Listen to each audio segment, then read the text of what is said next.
Okay, embrace change. In every loss there's gain, and every gain there's loss. Now, one of the other things that holds us back from taking risk is we think that we'll lose something. Don't we? In other words, there's a lot of people, let me say it this way.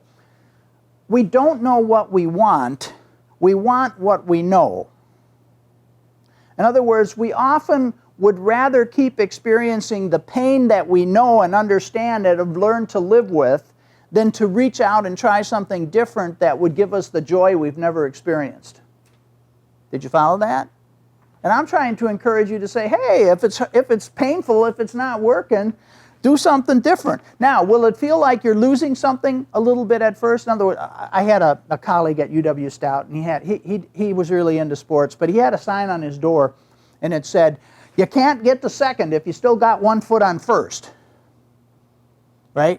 You see, you gotta let go of what is if you're going to try to do something new, right? So for the moment, you have to let go of what is. And that can be a little scary, but in every loss there's gain, and in every gain there's loss. Another way to say this is, and some of you, everybody in this room, must have had times in your life where you didn't get something you really wanted, or you thought you really wanted it. And then maybe sometime later you figured out, yeah, it's probably good I didn't get that because I got something better. Or it's good that I lost that because it forced me to do something that helped me gain something else. In other words, think about it this way. Every time a door in your life closes, 3 more doors open up. But if you're sitting there looking at the door that just closed, you'll never see the 3 that are opening up. Does this make sense? Now let me give you an example in relationships. Sometimes when we lose a relationship that we care about, and I did this in my life more than once, where you think, oh, this is the relationship.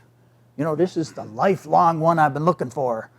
And then you lose it, however it happens, right? And now you have a choice. Do I sit there and look at the door that just closed? And actually, there was a time in my life where I sat and looked at the closed door for over a year, meaning that I didn't venture anything in any other relationships because I'm still looking at the closed door. And I was living in I was living in New York City. How many eligible bachelorettes do you think there are in New York City? You know, we're talking millions here, and I'm sitting there looking at a closed door. So every time a door in your life opens or closes, another door, 3 doors open up. Bob Dylan said, if you're not busy being born, you're busy dying. Being born is being willing to risk.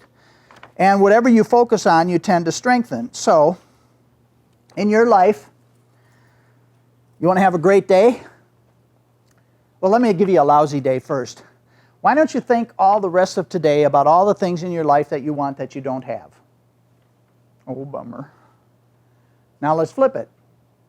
Why don't you spend the rest of the day thinking about all the things in your life that you already have? And the truth of the matter is, 95% of the people on the planet don't have what you have. So what's just going to give you a better day? Right? So that takes you to an attitude of gratitude. Another way to think about this and why it's so important that you be willing to work on yourself in this way, that you be willing to take risks, that you be willing to step into the unknown, that you be willing to let go of stuff so that you could try something new is, has anybody reminded you of this?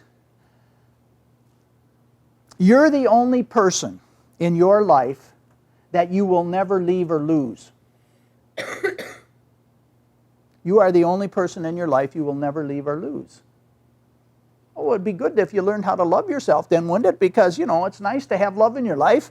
And since you're the only one that's always going to be there, maybe that would be a good place to start.